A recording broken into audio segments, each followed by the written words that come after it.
나오신 여러분들 위해 하나님의 크신 은혜하고 임하시기를 주님의 이름으로 축원합니다. 오늘 여러분과 함께 나눌 말씀은 경쟁력 있는 자녀 양육 방법, 경쟁력 있는 자녀 양육 방법이라는 제목입니다. 오늘은 어린이 주일입니다. 칼럼에서도 썼습니다만 우리가 자녀 양육을 위해서 애쓰는 수고와 노력이 얼마나 큰지요. 능력이 안 되어서 못하지, 정말이지 자녀 양육을 위해서라면 백지수표라도 내어놓고 무한대로 지출하고 싶은 것이 모든 부모의 공통된 마음일 것입니다. 그런데 자녀 양육이라고 하는 것이 돈이 있다고, 돈만 많이 투자한다고 만능으로 되는 것일까요? 여러분, 그럴 것 같으면 재벌 2세들은 한 사람도 빠짐없이 훌륭한 사람이 되어 있어야 할 텐데, 그렇지 않은 것 보면 여러분, 물질이 만능은 아닌 것 같습니다. 여러분, 그런데 문제는 우리는 그 돈조차도 없다는 것이 더 문제라면 문제일 것입니다. 그러다 보니까 뱁새가 황새 쫓아가다가 가랑이 찧어진다는 말처럼 우리는 돈 많은 사람을 쫓아가려다가 상대적 박탈감에 마음에 상처만 입은 채 이것도 저것도 못하는 그런 무능한 부모로 우리가 전락되는 것은 아닐런지요. 사랑하는 성도들이여, 우리 믿음의 사람들은 우리가 가진 것, 우리만이 가진 고유의 것을 가지고 자녀 양육을 해야 합니다.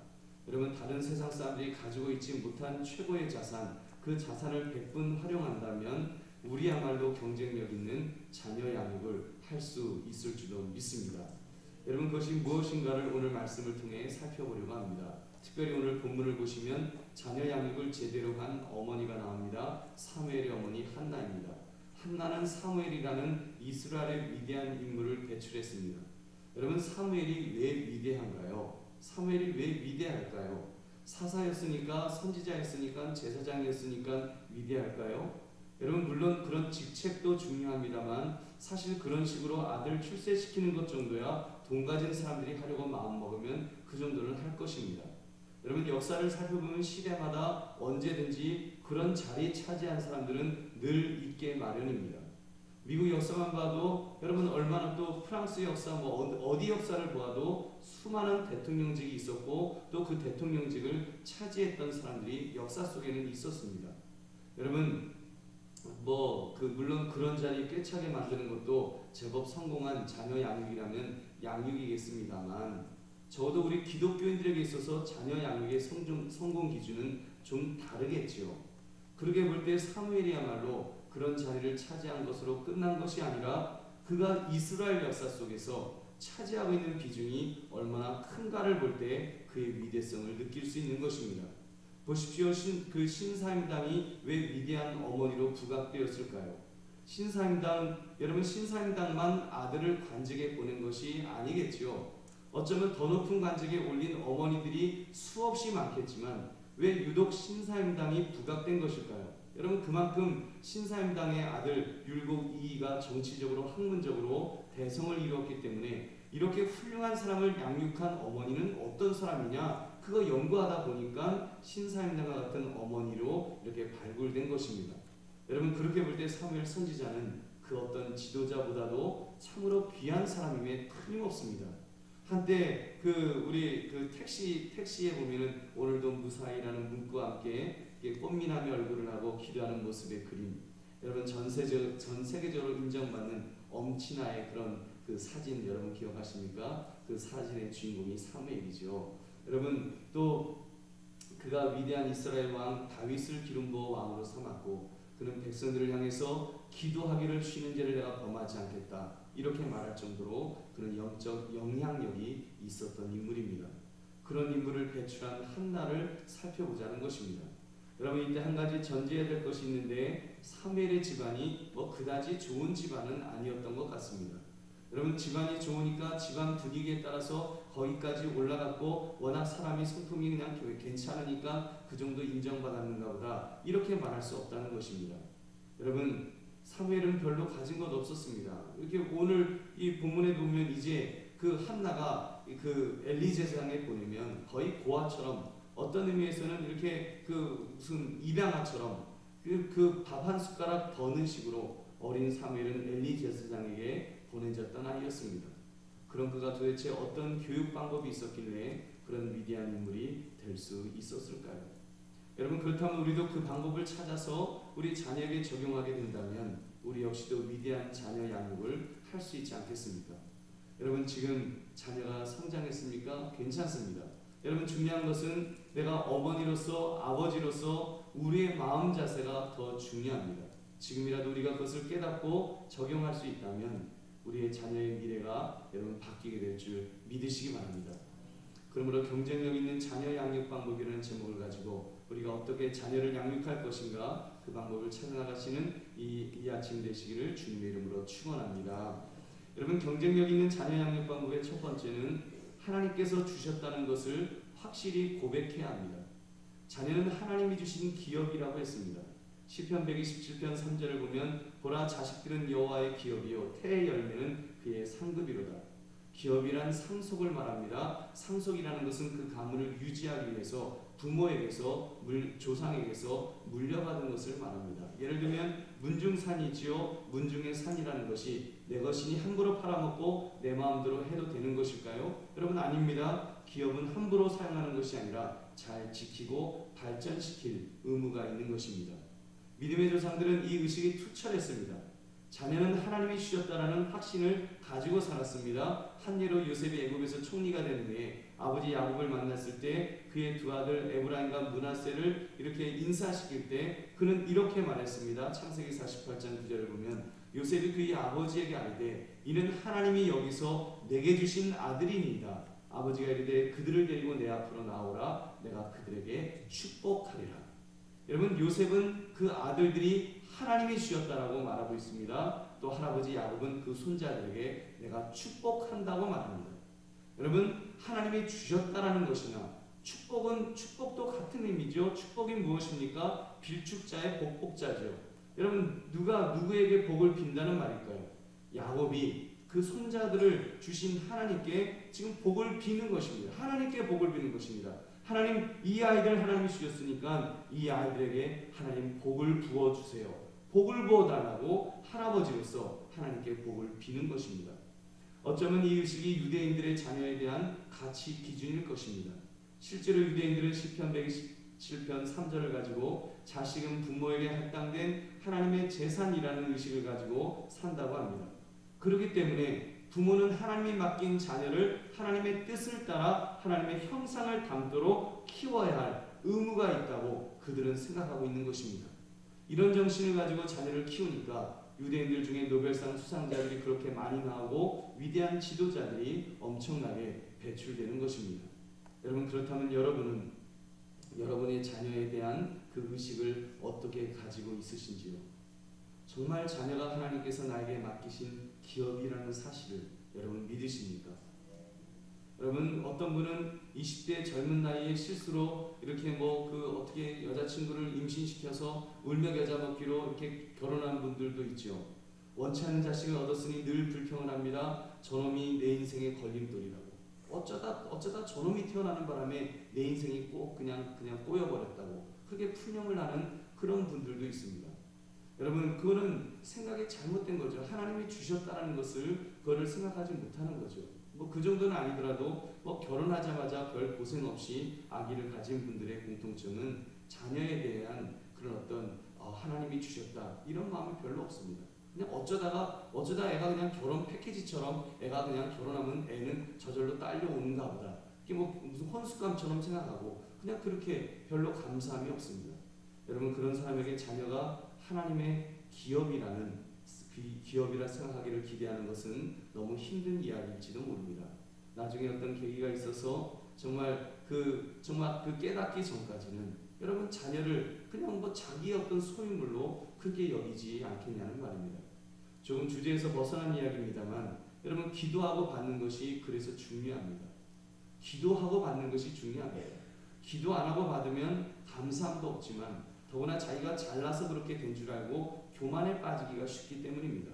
여러분 소망하고 기도하고 또 기도하는 중에 그렇게 얻게 되면 하나님께 감사하는 것은 물론이고 하나님께 영광을 돌리게 됩니다. 그리고 정말 소중한 것인 줄 알아서 귀하게 여기는 것입니다. 이 아이는 하나님이 나에게 주신 선물이라고 여러분 그렇게 여기는 것입니다. 근데 자녀는 그렇게 기도하고 얻어놓고도 또 자녀 양육에 가서는 너무 이렇게 빠지다 보니까 하나님이 주신 기업이라는 것은 잊어버립니다. 기업이라고 생각하지 않고 선물이라고 생각해요. 내 거라고 생각하는 거예요. 하나님이 나한테 주신 거다. 요건 내 거다. 이렇게 생각해요. 옆에서 이제 또 부추기죠. 아유 아무개 엄마 그냥 아유 따님이 어쩌면 엄마랑 똑같이 생겼냐 그래요. 그리고 뭐 아유 그냥 아빠하고 완전 붕어빵이에요 뭐 그래요. 그럼 이제 아이고 이거 내 건가 보다.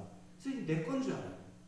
내 자녀를 그 내 거다 이렇게 생각해요. 내가 배가 아파서 나왔으니까 내 거다. 여러분 그러기도 하는 거예요. 요즘 뉴스에 등장하고 있는 부모들 보면 여러분 자녀를 때리는 부모들 있잖아요. 구타하는 부모들. 계모만 아이를 구타하는 것 아니지요? 친부모가 친아버지가 여러분 그 함께 아이를 학대했다가 아이가 화장실에서 얼어 죽은 사건이 있지 않습니까? 신학교에서 학생을 가르치기까지 하는 목사라는 사람이 자기 아이를 때려 죽여놓고는 장례식도 치르지 않고 몇 달째 방치해두었던 사건도 있었습니다. 여러분 상상할 수 없는 일들이 가정 안에서 일어나는 거예요. 왜 그런 것일까요? 여러분 공통적인 것이 있어요. 내 자식이라는 거예요. 내 자식은 내가 때리는데 누가 뭐라고 하냐? 여러분 그 마음이 있는 것입니다. 여러분 그것을 대단히 그 자기 소유로 여긴다면 그것은 비성경적인 생각이며 결국 그들은 비참한 모습으로 이렇게 체포되어서 이제 심판을 받게 되는 것입니다.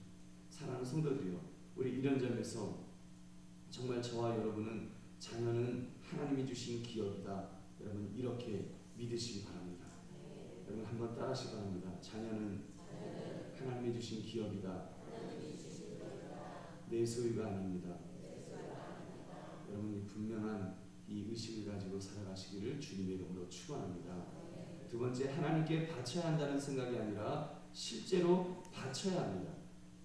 여러분 실제로 바쳐야 돼요. 한나를 보십시오. 한나에게 사무엘은 하나님이 주셨다고 하는 것에는 일말의 의심의 여지가 없었을 것입니다. 왜요? 한나가 아들이 없어서 그 첫 분인나에게 조롱을 당할 때 성막에서 눈물 콧물을 흘리며 기도하다가 얻게 된 아들이었기 때문입니다. 그녀는 하나님께 그 사무엘을 얻기 위해서 서원 기도까지 했습니다. 하나님 나에게 아들을 주시면 내가 이 아이를 잘 구별했다가 이제 평생을 여호와께 드리겠나이다. 서원했던 아이입니다. 그러니 뭐 어떻게 그 아들이 하나님이셨다는 것을 모르겠습니까? 그리고 바치겠다고 또 마음도 먹었어요. 그러니 여러분 바치긴 바치는데 그 생각은 늘 있었을 것입니다. 그런데 진짜 바치느냐 그리고 정말 바친다면 언제 바치느냐의 문제가 남아있는 것입니다. 근데 한나를 보십시오. 그녀는 젖대거든 아이를 바치겠다고 말합니다. 또 실제로 사무엘이 젖을 떼자 한나는 사무엘을 바치기 위해서 엘리 제사기로 갔던 것입니다. 여러분 이 모습이 귀한 것입니다. 실천하는 것.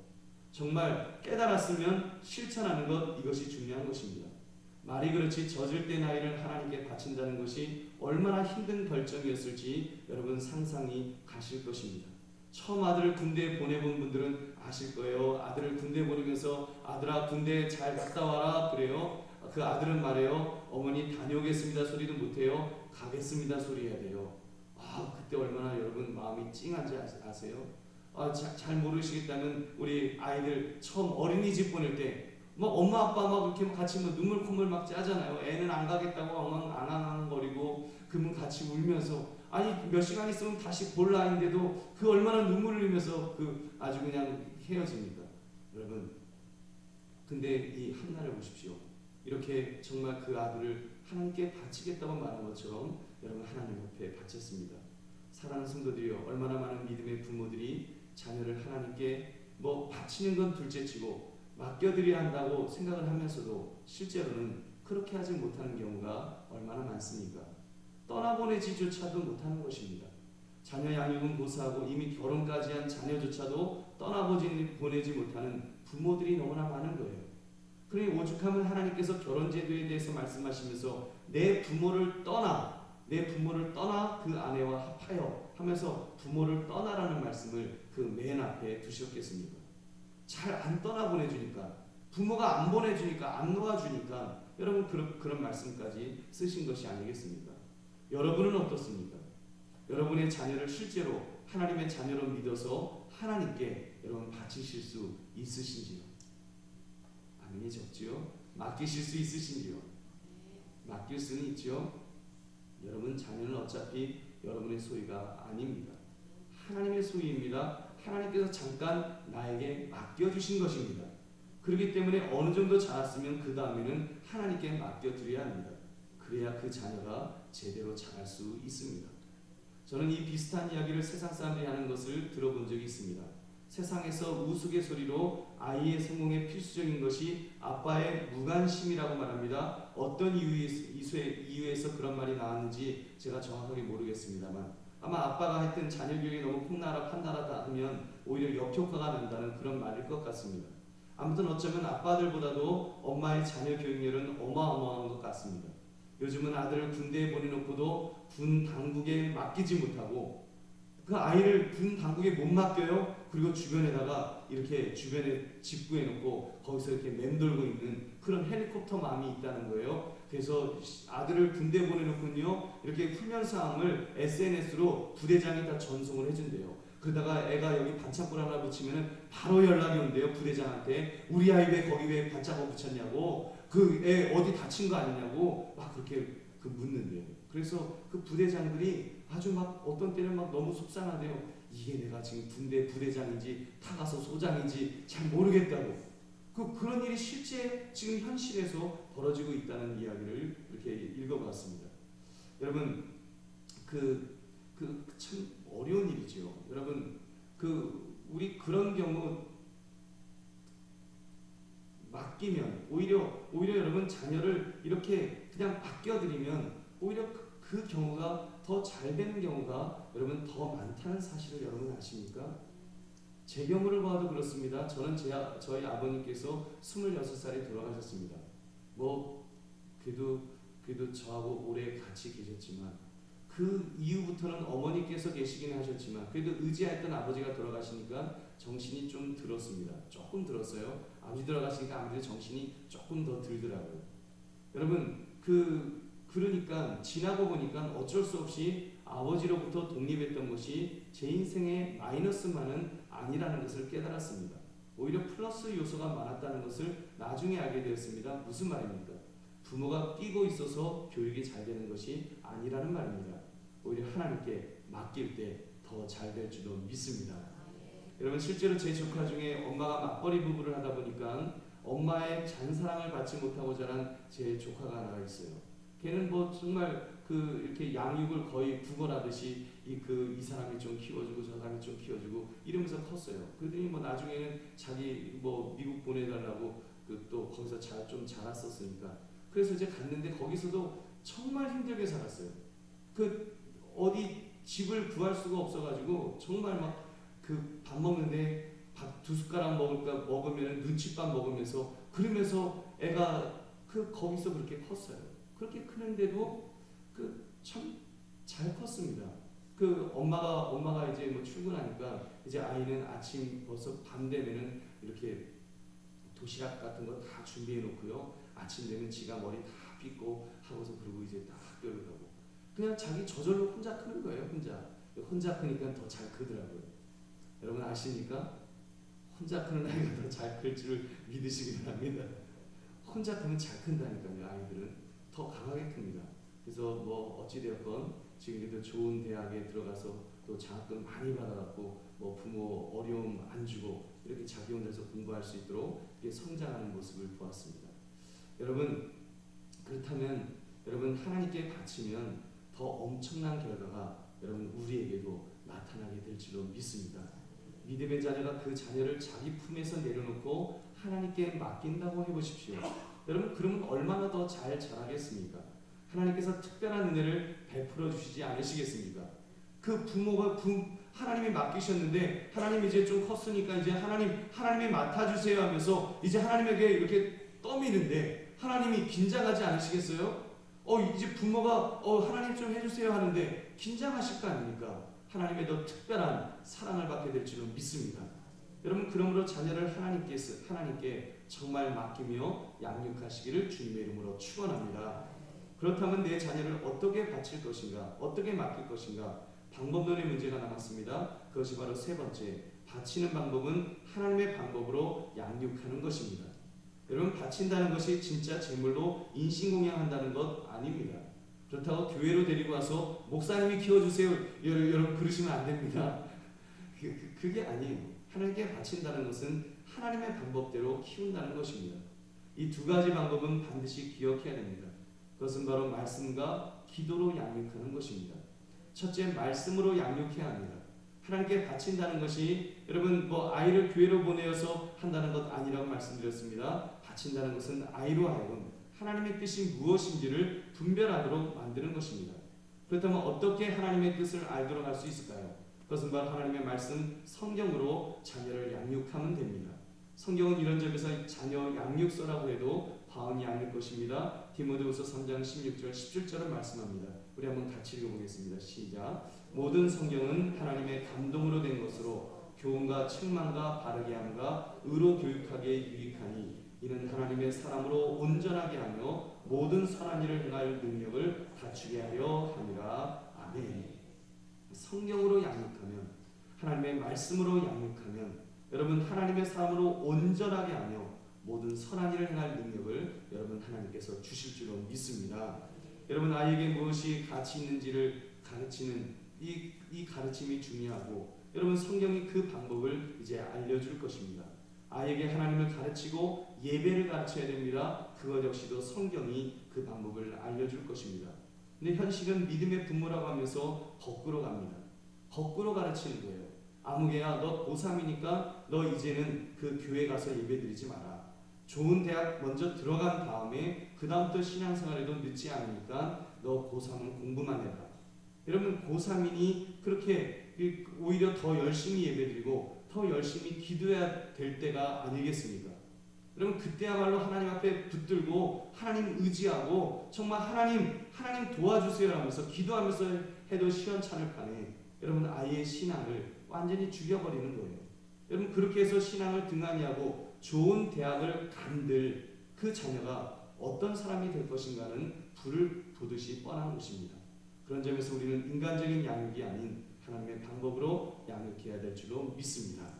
여러분 성경은 자녀를 훈계하라고 가르칩니다. 특히 매를 들라고 했으면 드는 것이 하나님께 맡기는 방법입니다.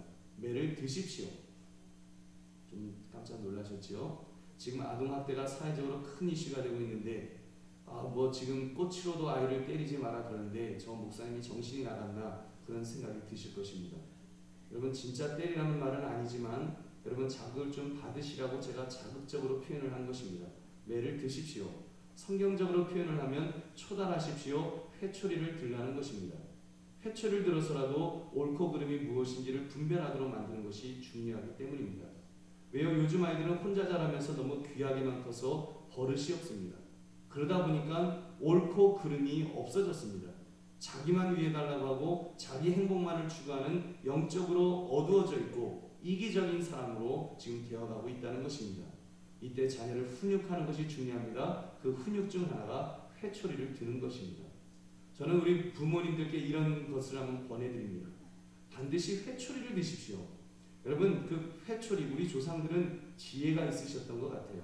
회초리 옛날에는 물풀의 나무 회초리라고 하는데 그게 이제 아픔은 있지만 상처가 나지 않는다네요. 그런 회초리가 있대네요. 그런 영특한 회초리가 있대는데 저는 그런 거는 못 써봤고 플라스틱으로 된 효자인가 하여튼 그렇게 플라스틱으로 된 요만한 그 회초리를 이렇게 가는 무산대 같은 그런 회초리를 저는 사용해 본 적이 있습니다. 여러분 그런 회초리 드는 것이 되게 좋습니다. 왜냐하면 그 부모도 사람이기 때문에 아이가 잘못하면 흥분합니다. 흥분하면 아이를 감정적으로 때리게 돼요. 근데 여러분 그러다가 괜히 몸뚱이로 때리다가 여러분 애 어디 부러지면 어떻게 합니까? 그건 아동학대예요. 근데 사실 회초리라고 하는 것은 이게 맞으면 무지하게 아프면서도 위협적이지 않아요. 그리고 절대로 손가락이 부러지거나 그러지 않아요. 그 표면에만 아픔을 주기 때문에 아주 아프면서도 그렇다고 아이가 그걸 보면서 막 죽음의 공포를 느낀다든지 우리 엄마가 나를 죽이려고 하는구나 이런 공포심을 느끼는 폭력적인 그런 느낌을 받는 그런 어떤 초달 방법은 아니지 않습니까? 그리고 또 아이들이 영특하기 때문에요. 그 매를 또 이렇게 숨겨놔요 애들이. 그러면 지금 흥분했는데 여러분 매를 찾으러 다니다 보면 흥분이 다 가라앉아요. 절대로 손대지 마십시오. 손으로 때리면 안 됩니다. 여러분 손으로 때리는 건 엉덩이를 때리는 것도 그거는 결코 옳지 않습니다. 왜냐하면 손으로 맞은 아이는 아이가 그 다음에는 엄마가요 또는 아빠가 이뻐서 얘야 하면서 안아주겠다고 안더라도 아이 눈에는 뭐가 먼저 보일까요? 소뚜껑만한 저 내가 보이는 거예요. 손내가 보이는 거예요. 손이. 항상 아이는 그 손을 볼 때마다, 엄마를 볼 때마다, 아빠를 볼 때마다 그 무서운, 그 무지막지한 그 매가 느껴지는 겁니다. 그렇기 때문에 여러분 회초리를 드는 것이 그 지혜인데, 아무튼 여러분 그래서 또 그래도 나는 회초리는 싫다, 폭력은 싫다 하시는 분은 뭐 더 지혜를 짜내어서 벌을 주시는 것도 또 한 가지 방법입니다. 여러분 그래서 벌을 주셔서 너 무슨 벌 받을래? 물어보면 또 아이들이 이야기해요. 그럼 뭐 저는 일주일 동안 텔레비전을 안 보겠습니다. 뭐 저는 과자를 안 먹겠습니다. 뭐 그런 식으로 이제 자기들이 게임 안 하겠다고 그런 이야기를 하면 또 그렇게 벌을 주어서라도 여러분 자녀를 그렇게 바르게 키우셔야 됩니다. 여러분 그래서 우리 자녀들에게 그 옳고 그름을 분별할 수 있도록 그렇게 만드시기 바랍니다. 성경은 말씀합니다. 잠언서 13장 24절에 매를 아끼는 자는 그의 자식을 미워합니다. 자식을 사랑하는 자는 근실이 징계하느니라. 아멘. 여러분 분명히 말씀드리지만 손으로 때리면 안 된다 했습니다. 몽둥이로 때리는 건 폭력입니다. 손으로 때리는 것도 폭력입니다. 여러분 아주 얇은 그런 회초리 갖고 그렇게 그 정도, 그것도 하나님 앞에 기도하시면서 때리십시오. 때리다가 여차하면 자기의 손바닥을 먼저 한번 때리시고 때리시든지, 그래야지 그 아픈 줄 알아야지 또 자녀한테도 좀 덜할 거 아닙니까? 아무튼 정말 좀 절제하시되 그러나 자녀를 그렇게 성경 말씀대로 잘 양육하시는 여러분 되시기를 주님의 이름으로 축원합니다. 또 한 가지는 기도로 양육해야 됩니다. 사실 이것이 어쩌면 더 중요할 것입니다. 아마도 거의 모든 부모들이 이것을 한다고는 할 것입니다. 단 너무 형식적으로 하는 것이 문제입니다. 기도는 전심으로 해야 됩니다. 진정 주님만 바라보고 주님만 의지하면서 그렇게 기도해야 됩니다. 정말로 그 아이가 하나님이 주셨다는 것을 인정하고 하나님의 소유라는 것을 인정하면서 하나님께 맡겨드린다고 하는 이 마음을 가지고 그리고 기도해야 되는 것입니다. 여러분 그렇게 기도하면 하나님께서 놀라운 결과를 베풀어 주실 것입니다. 여러분 저는 개인적으로 하나님께 맡기는 교육에 대해서 이렇게 생각합니다. 기도로 양육하면 하나님표 교육이 시작되는 것이라고 그렇게 저는 생각합니다. 여러분 지혜와 명철도 건강도 안전도 물질도 모든 것을 하나님이 공급해 주실 것입니다. 하나님이 시작하실 것입니다. 우리가 기도로 우리의 자녀를 양육하면 하나님께서 일하실 거라는 말입니다. 그럼 잘 될까요? 못 될까요? 여러분 그러면 잘 되는 거예요. 여러분 부모가 해줄 수 있는 것이 얼마나 될까요? 여러분 여러분이 해줄 수 있는 것이 얼마나 되겠습니까? 근데 기도로서 내 자녀를 양육하면 하나님께서 책임져 주십니다. 여러분 적어도 내 마음속에 그 내려놓음이 있어야 됩니다. 아이고 내 아이를 갖다가 이렇게 못해주니까 너무 안타깝다. 여러분 그런 마음 가지지 마십시오. 하나님 앞에 맡기십시오. 맡기고 기도하시면서 그냥 내가 할 수 있는 것만큼만 하면 됩니다. 나머지는 맡기십시오. 결과는 맡기시기 바랍니다. 여러분 결과까지 맡기는 거예요. 그게 기도하는 사람이에요. 맡기지 못하고 기도한다고 하면서 발을 동동동동 굴르고 마음에 막 어떤 막 응어리 가지고 상처를 막 가슴에 안고 그렇게 살아간다면 여러분 안 되는 것입니다. 우리는 맡기지 못하고 근심 걱정에 쌓입니다. 내 아이에게 무엇을 먹을까 무엇을 입힐까를 염려합니다. 염려에 쌓여서 부모들이 모두 울상을 하면서 끙끙거리고 있는 것입니다. 여러분 그러지 말라는 것입니다. 자녀를 하나님께 바치는 것이 곧 하나님의 나라를 위해서 하는 일이 될 수 있지 않겠습니까? 그 마태복음 6장 33절의 말씀이에요. 그런즉 너희는 먼저 그의 나라와 그의 의를 구하라. 그리하면 이 모든 것을 너희에게 더하시리라. 아멘. 여러분 자녀를 하나님의 기업으로 알아서 하나님께 맡겨드리면 먼저 하나님께 맡겨드리면 하나님이 책임져 주실 줄로 믿습니다. 여러분 그렇게 좀 맡겨드리는 것이 있어야 되는 것입니다. 뭐 상황적인 것이었겠지만 모세의 어머니도 보십시오. 남자아이가 태어나면 다 죽이는 애굽의 압제하에서 모세를 낳았습니다. 그리고는 몰래 키우다가 도저히 키울 수 없어서 이제 그 아이를 내려놓잖아요. 여러분 얼마나 기도했겠습니까? 그 모세의 어머니가 얼마나 하나님께 간구하면서 그렇게 했겠어요. 하나님께 맡겨드리면 마지막에 아마 그랬을 거예요. 하나님 저 이제 맡겨드립니다. 이거 이제 하나님이 책임져 주세요. 그리고 나일강에 이제 그 모세를 띄웠겠죠. 근데 여러분 얼마나 놀라운 역사가 일어납니까? 바로의 공주가 모세를 발견하고 그 아이를 불쌍히 여겨서 그 아이를 거두어 드립니다. 위탁 교육을 모세의 친어머니에게 맡기지 않습니까? 그래서 모세를 양육할 때 기저귀값, 분유값, 교육비 모든 비용 애국 정부에서 다 받아가지고 그렇게 양육하지 않습니까? 여러분, 오히려 맡기면 하나님께서 놀라운 역사를 베풀어 주실 줄은 믿습니다. 그러면 여러분, 하나님만 바라보시면서 정말 하나님만 의지하면서 그렇게 자녀를 양육하시기를 주님의 이름으로 축원합니다. 말씀을 맺습니다. 믿음의 사람은 이미 경쟁력 있는 자녀 양육 방법을 가진 사람이라고 했습니다. 그 방법을 활용하기만 하면 놀라운 결과가 있습니다. 근데 우리는 발을 동동 구릅니다. 우리 힘으로, 내 힘으로, 내 방법으로 하려니까 방법을 몰라서 쩔쩔맵니다. 여기저기 방법을 쫓아서 기웃거리지만 뾰족한 수가 없다고 말합니다. 사랑하는 성도들이여, 방법은 다른 것 아닙니다. 기본으로 돌아가는 것입니다. 오늘 말씀처럼 기본으로 돌아가십시오. 자녀의 소유권이 하나님에게 있음을 인정하십시오. 정말 이 사실을 믿는다면 하나님께 내 자녀를 맡기십시오. 적어도 마음으로 맡기십시오. 결과를 맡기라는 말입니다. 내 자녀의 인생이 어떻게 될지 그 결과를 하나님 앞에 맡기고 살자는 것입니다. 여러분, 가르치는 방법을 말씀드렸습니다. 하나님의 말씀, 성경 말씀으로 가르치자고 했습니다. 필요하면 초달도 합시다. 그리고 기도로 양육합시다. 그러면 하나님께서 책임져 주실 줄로 믿습니다. 목사님, 그거 모르는 사람이 어디 있어요? 그냥 원론적인 이야기 아닙니까? 그거 모르는 사람이 어디에 있다고 그런 말씀하냐고 아마 그러는 분 여러분 중에 계실 겁니다. 여러분, 다 아는 이야기입니다. 근데 가장 중요한 것은 내가 실천하느냐는 것입니다. 여러분, 이거 정말 중요한 이야기예요. 결심하시고 이제 실천하십시오. 그러면 됩니다. 근데 여러분, 이것이 정말 중요합니다.